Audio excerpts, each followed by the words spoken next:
Hey, Craig. Hey, Jim, can you shut those doors, please? Yeah.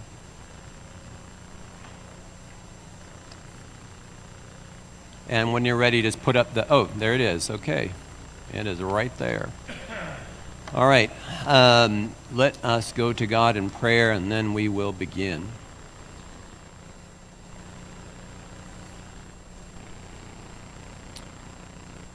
Gracious God, it is good to come together today and to be just reminded of what it is for each of us to live not simply as individual Christians, but as part of the body of faith. And I pray that this morning, like every Sunday morning, that you would renew our identity as your people together, and that living out our faith, that we are reminded that this is a shared venture that we are in. We do this together. And so I would ask that in this class that you help that happen, that this is something that we share in together, the learning and understanding and making sense of our lives. And just pray that we would have sharper vision for our lives, that in what we talk about today, that it would put it into special perspective for us that will be beneficial. Father, I pray for the things that weigh heavy upon us as we come to this morning. Situations, short-term, maybe things that we have heard this past week, and the situations that people have been carrying for many years. And we lift these up to you, giving them to you, knowing that you already care about them, and that you can do far more than we can possibly imagine ourselves doing, and even imagine what you might do. And we trust in that. I thank you for each person here, for their unique witness of faith, for the story that each person has of what you have done in their lives. We pray in Jesus. Amen. So Matthew 25 this morning.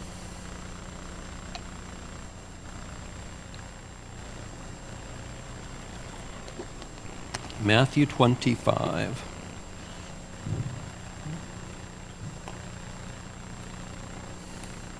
So next Sunday is the last Sunday in the quarter. So we're last time with parables, and we'll wrap things up next week. Think about some of the things that we've drawn out.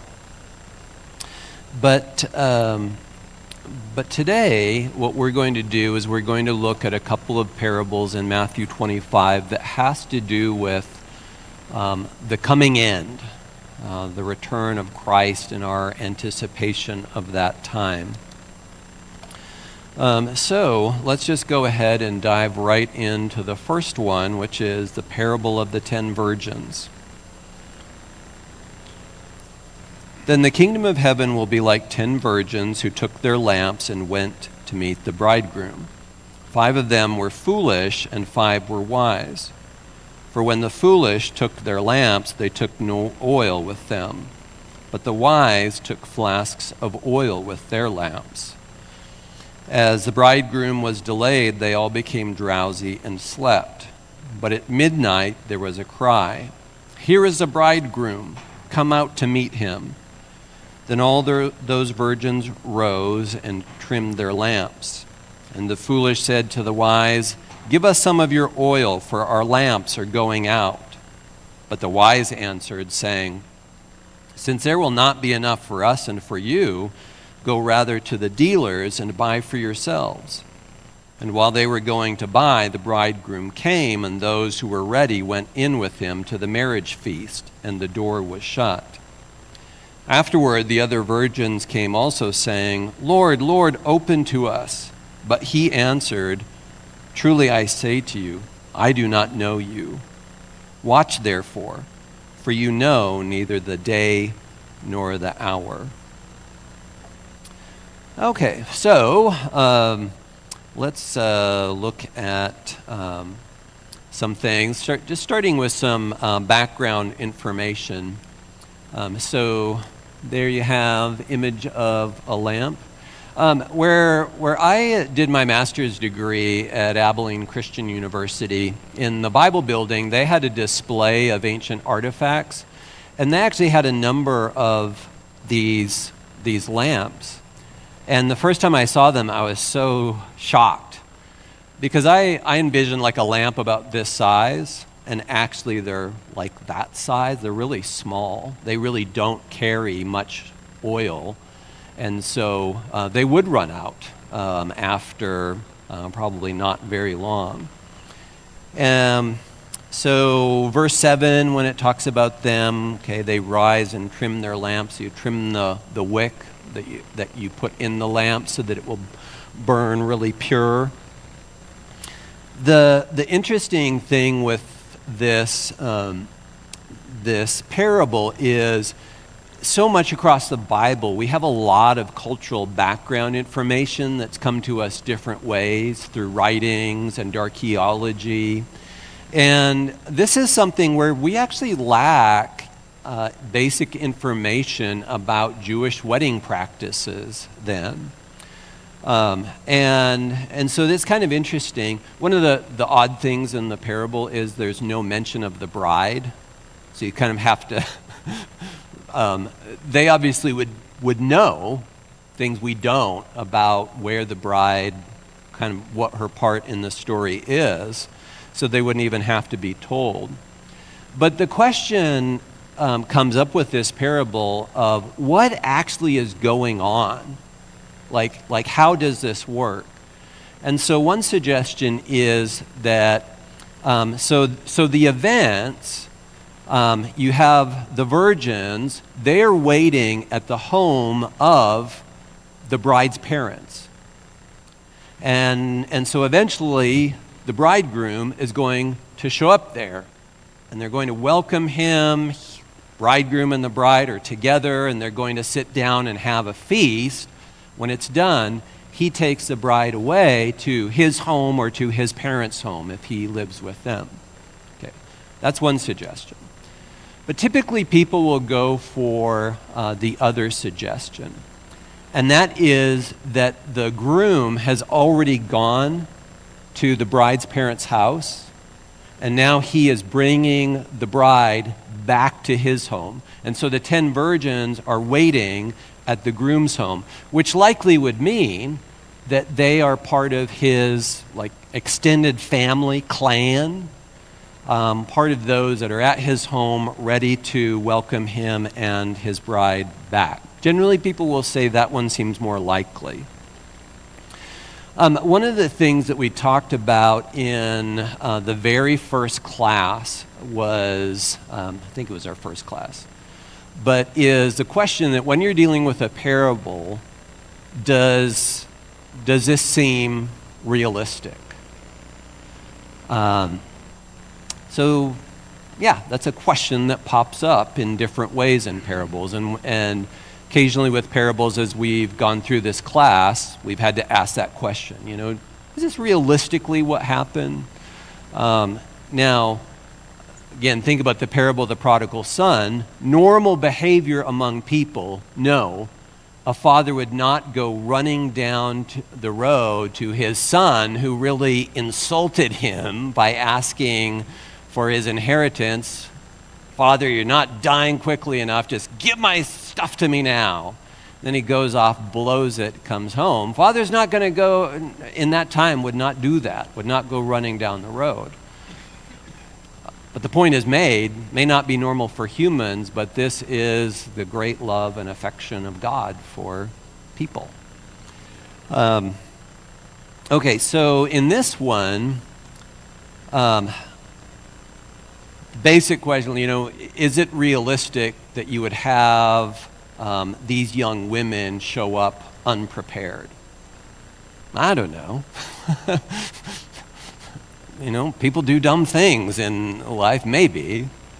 Here's a bigger one. Is it realistic that especially if you have like people in his clan waiting for him at his home, and these young women have to leave to go get oil, and they come back and the groom says he's not going to open the door to them, I don't even know you? Would that happen? And I think probably not. All he has to do is open the stinking door.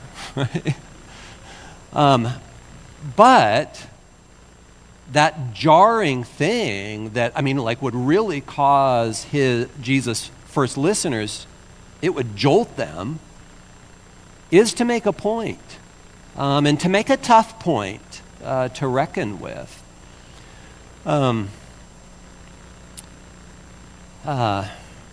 I think one of the things just in noting that is when we ask that question about, is any parable that we're in, is it realistic? The assumption that some people can have is, the best parable is going to be realistic.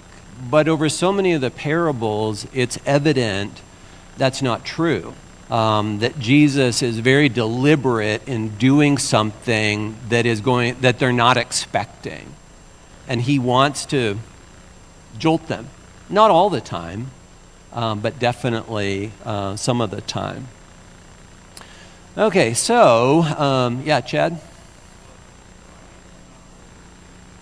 Like, just from a relationship standpoint, because he's burning bridges with, like, half his family, if that's kind of who those other, cutouts were, and ants and everything else. He could hear about that for the rest of his life. Right. To say that what would control this is certain social conventions and expectations, and especially family expectations. And so there's a point in there. God's not governed by that. That is not what rules how he is going to act. And again, you can just take that principle and put that across a number of parables. God is not governed by people's expectations of what he should do. So why don't people like this parable?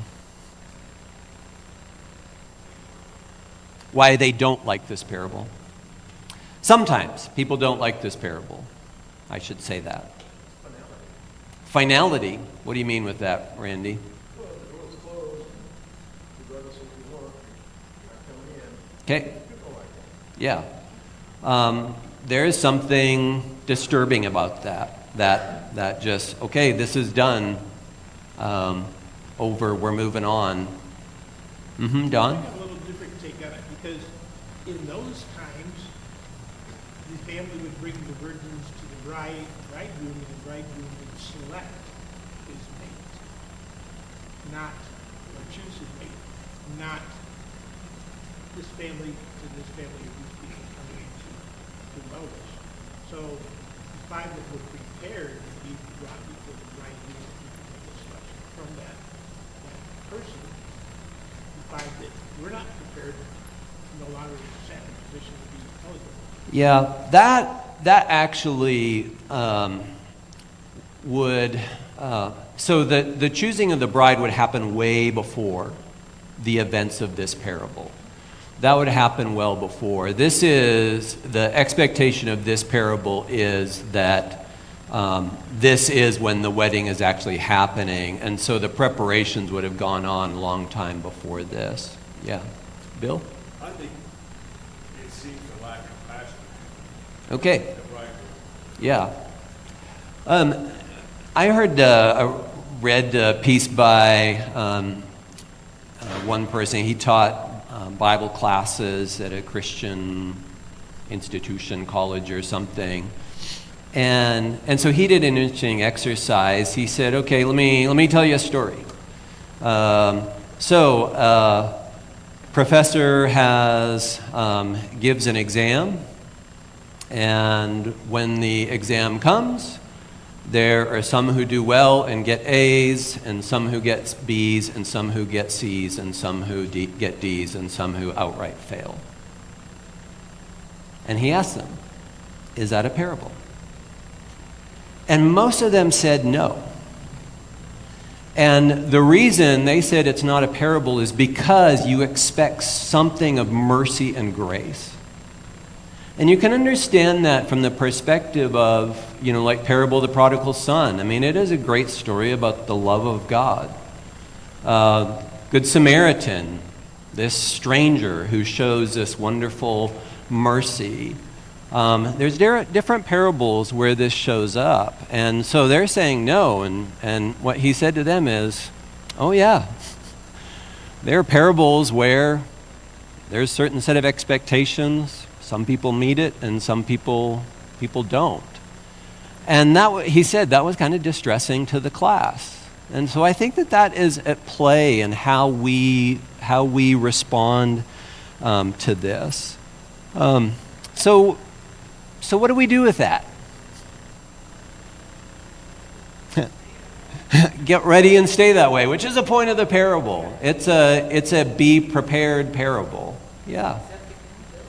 Accept accountability. Okay. What's that? Buy a bigger lamp and more oil. Ted? There's no way that you can't agree that the five who didn't have oil were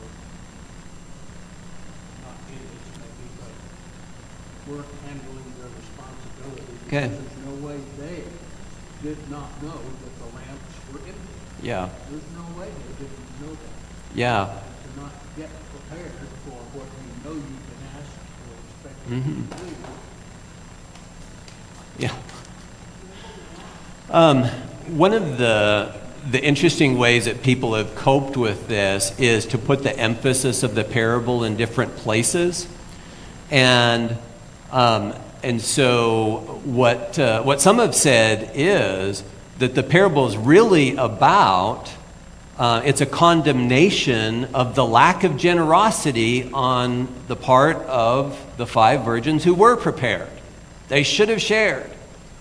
The problem is with that, then it just means that 10 people are going to run out of oil. There's not going to be enough, right? So there may be ways that we kind of try to, let's think about this in a different way that we can like this parable better. But yeah, which, you know what? That has happened with a lot of Bible stories across Scripture. Yeah, Bill? This is, in many ways, this is about expectations.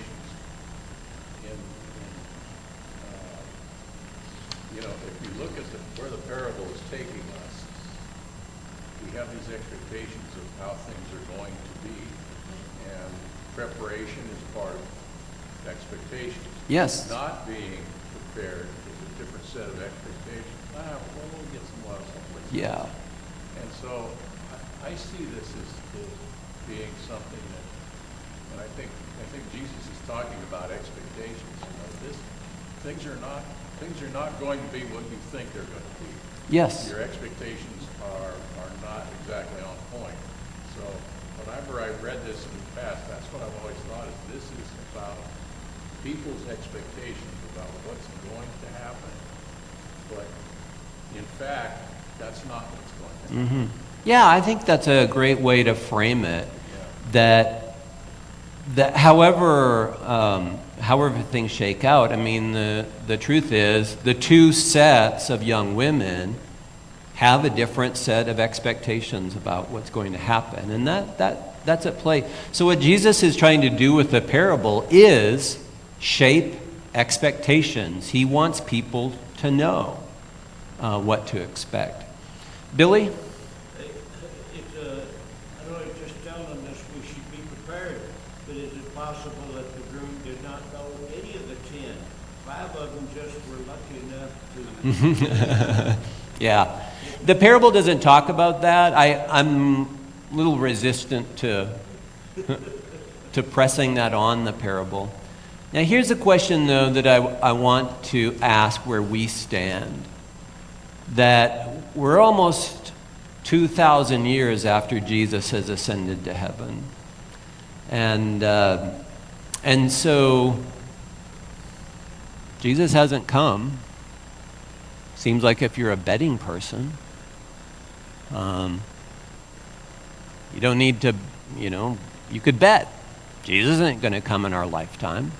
So we don't need to have this expectation of suddenness. Matt, did you have something?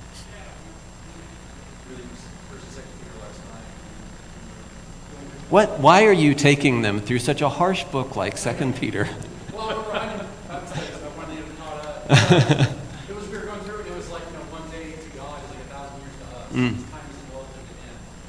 And so, and I was just, reading through some Matthew too, and it was like, oh, geez, it's like, well, we just need to be patient. And so it's like, be ready, be repentant, and just be patient. Mm-hmm. You don't know when your time is coming. So Okay, so that's an interesting thing, because that is a clear New Testament message about patience. But what we have is these two things put together: patience and also urgency. yeah. And we need both. And that just seems strange, because what we'll typically do is put them in contradiction to each other. Yeah. Chad? Well, because, along that lines, what's our oil? What's our what? Oh, our oil? So if we're saying we should be prepared by having extra fuel, or extra materials, or whatever you want to describe that, what's our extra? Yeah. What are we supposed to be having extra that other people may not have? Great question. Yeah. Okay, Dan, and then... No, I wanted an answer.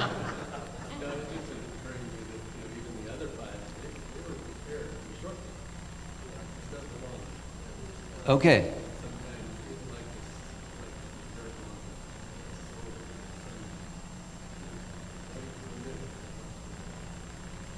The parable of the sower, Oh, I see what you mean, yeah. Yeah, you have some seed that is sown and then sprouts up quickly, but not for very long. Yeah, okay. Yeah, that's a good take on that parable. The sense of being prepared for what is immediate, but not so much for the long term. And that's a really big issue in so many New Testament things of endurance. Yeah, being able to persevere. Okay, I have to go on because we've got a fair amount to cover in the next parable. So, parable of the talents, verse 14. And some of these same issues, the reason these two parables are tied together is that you've got issues that are at play in both of them, the same issues at play in both of them. So verse 14, for it will be like a man going on a journey who called his servants and entrusted to them his property. To one he gave 5 talents, to another 2, to another 1, to each according to his ability. Then he went away. He who had received the 5 talents went at once and traded with them, and he made 5 talents more. So also he who had the 2 talents made 2 talents more. But he who had received the 1 talent went and dug in the ground and hid his master's money. Now after a long time, the master of those servants came and settled accounts with them. And he who had received the 5 talents came forward, bringing 5 talents more, saying, Master, you delivered to me 5 talents. Here I have made 5 talents more. His master said to him, Well done, good and faithful servant. You have been faithful over a little. I will set you over much. Enter into the joy of your master. And he also, who had the 2 talents, came forward, saying, Master, you delivered to me 2 talents. Here I have made 2 talents more. His master said to him, Well done, good and faithful servant. You have been faithful over a little. I will set you over much. enter into the joy of your master. He also, who had received the 1 talent, came forward, saying, Master, I knew you to be a hard man, reaping where you did not sow, and gathering where you scattered no seed. So I was afraid, and I went and hid your talent in the ground. Here you have what is yours. But his master answered him, You wicked and slothful servant. You knew that I reap where I have not sown and gather where I scattered no seed. Then you ought to have invested my money with the bankers, and at my coming I should have received what was my own with interest. So take the talent from him and give it to him who has the 10 talents. For to everyone who has, more will be given, and he will have an abundance. But from the one who has not, even what he has will be taken away. And cast the worthless servant into the outer darkness. In that place there will be weeping and gnashing of teeth. Okay, one of my experiences with this parable is people just don't like it because they feel guilty when they come to it. You know, like this thing is being held over them, you know, about using your talents, you know, whatever those are. I want to note something first, though, before I look at this, and there's a parallel parable in Luke. So Luke 19. Okay, so like with Matthew, it's coming near the end of the gospel. Parallel, but it is significantly different. A lot of the same message, but Matthew, the person handing out the talents is just a man, later called master. Luke, it's a king.